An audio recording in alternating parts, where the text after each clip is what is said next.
Hi everyone, welcome back to our YouTube channel. Today we are going to discuss on a very important chapter of Madhyamik examination, West Bengal Board. The name of the chapter is radioactivity. आज हम लोग एक बहुत ही important chapter पर discuss करने जा रहे हैं. इस चैप्टर का नाम है रेडियोएक्टिविटी यानी तापकारी. इसे आप लोग एंड तक जरूर देखें, वीडियो को जरूर शेयर करें, लाइक करें और कमेंट में अगर कोई सजेशन हो तो जरूर दें. कोई सम हो, कोई प्रॉब्लम्स हो, उसे टाइप करके दें, मैं उसे नेक्स्ट वीडियो में जरूर बनाऊंगा. चलिए देखते हैं हम लोग हमारा new topic radio activity. Let's go.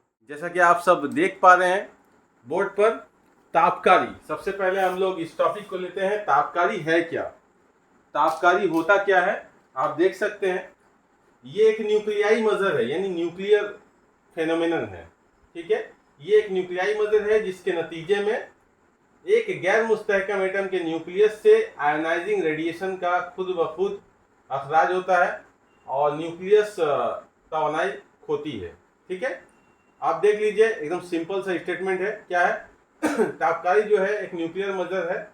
इस न्यूक्लियर मजर के वजह से क्या होता है कि एक गैर मुस्तहकम एटम का जो न्यूक्लियस होता है वो आयोनाइजिंग रेडिएशन का को खुद ब खुद अखराज होता है उससे, यानी वो न्यूक्लियस अनस्टेबल होने की वजह से टूटता है और उसके नतीजे में कुछ गर्म स्वाओं का अखराज होता है. ये स्वाएं कौन कौन से हैं अभी हम उसके बारे में हम लोग डिस्कस करेंगे. Alpha, beta and gamma rays, ये स्वाएं हैं. इन स्वाओं का रेडिएशन का अखराज होता है खुद ब खुद ये होता है. ठीक है, खुद से टूट जाता है क्योंकि अनस्टेबल होता है और न्यूक्लियस तवानाई होती है. इसके नतीजे में कुछ तवानाई का भी अखराज होता है.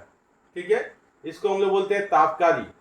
एक बार फिर से बोलता हूँ, ये एक न्यूक्लियाई मजर है जिसके नतीजे में एक गैर मुस्तहकम एटम के न्यूक्लियस से आयोनाइजिंग रेडिएशन का खुद ब खुद अखराज होता है और न्यूक्लियस तवानाई होती है.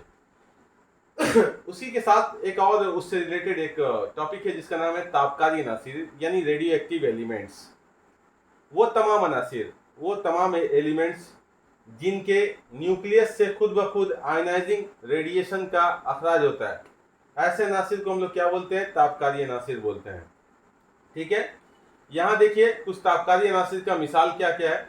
यूरानियम, यू से यूरानियम है, इसका एटॉमिक नंबर 92 और मास नंबर 238 है. थूरियम है, इसका एटॉमिक नंबर 90, मास नंबर 232 है.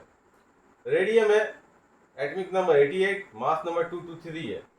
और प्लूटोनियम है, मास नंबर 94 और एटॉमिक नंबर 94, मास नंबर 244 है वगैरह. ये सारे के सारे क्या है?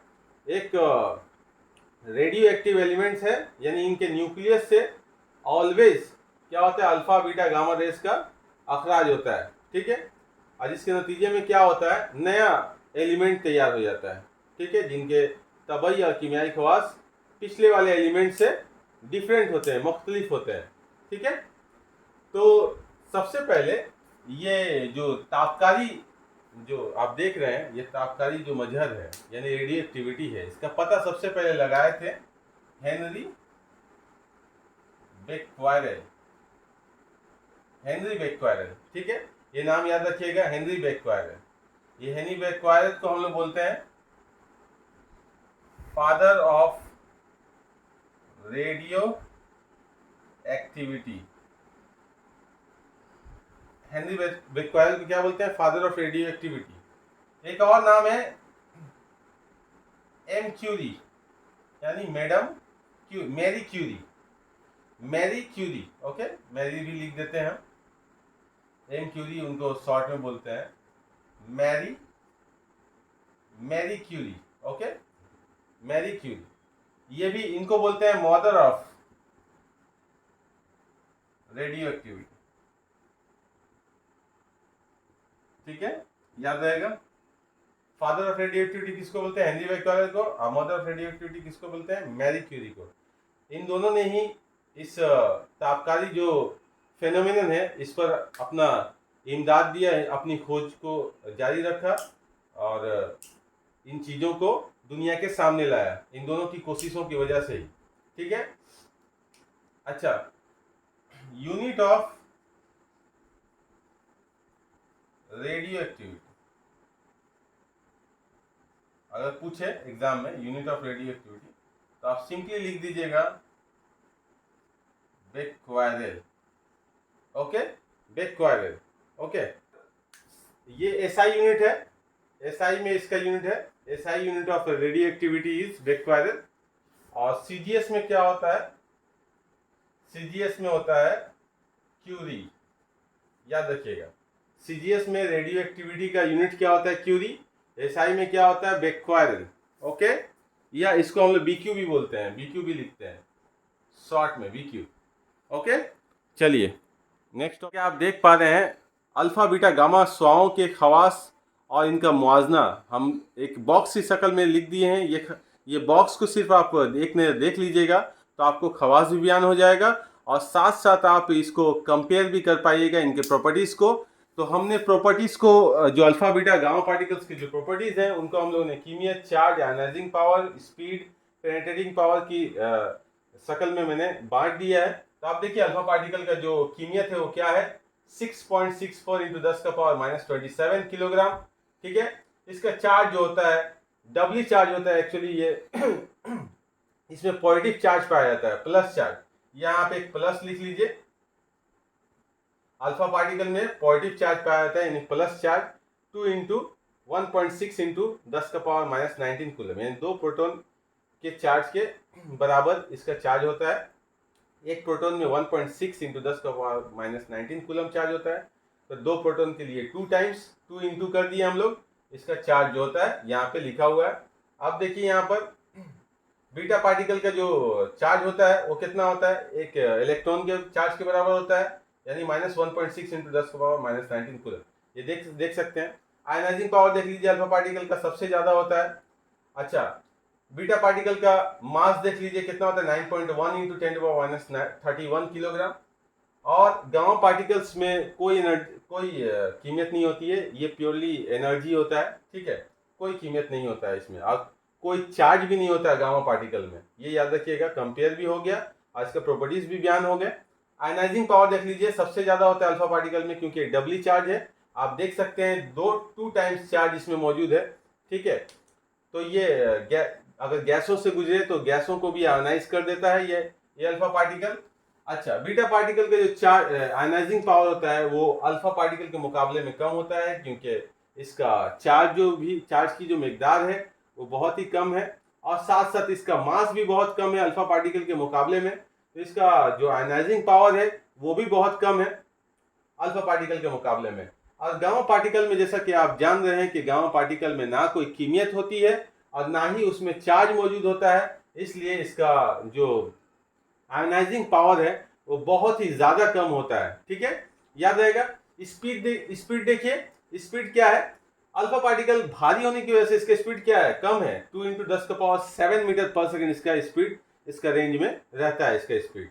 वही आप देखें अगर बीटा पार्टिकल में, तो इसमें स्पीड क्या होता है बीटा पार्टिकल का, 2.9 इंटू 10 टू पावर 8 मीटर पर सेकेंड, यानी करीब लाइट के स्पीड के करीब में इसका वेलोसिटी होता है, स्पीड होता है। ठीक है, और देखिए गामा पार्टिकल के स्पीड क्या होता है, ये लाइट की स्पीड के बराबर होता है, 3 इंटू 10 का पावर 8 मीटर पर सेकेंड। याद रखिएगा इसे। पेनिट्रेटिंग पावर देख लीजिए, पेनिट्रेटिंग पावर कहने का मतलब है दाखिल होना, दखुली कुवत, या भेद करके अंदर चल जाना। यानी अगर यहाँ से कोई चीज फायर करेंगे तो ये इसको भेद करके आगे निकल जाएगा दूसरे तरफ से, तो वही बोलता है पेनिट्रेटिंग पावर, यानी दाखुली यानी दाखिल होने की ताकत।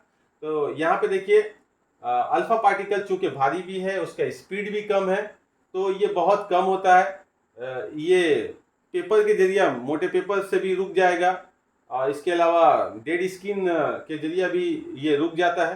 ठीक है, लेकिन नुकसान करता है, अल्फा पार्टिकल बहुत ज़्यादा नुकसान करता है। ठीक है, अब देखिए बीटा पार्टिकल जो है अल्फा से ज़्यादा होता है इसका पेनिट्रेटिंग पावर। ठीक है, अल्फा से ज़्यादा होता है मतलब क्या ज़्यादा होता है, पेनिट्रेटिंग पावर ज़्यादा होता है। ठीक है, यानी दखुली कुवत बीटा पार्टिकल की ज़्यादा होती है।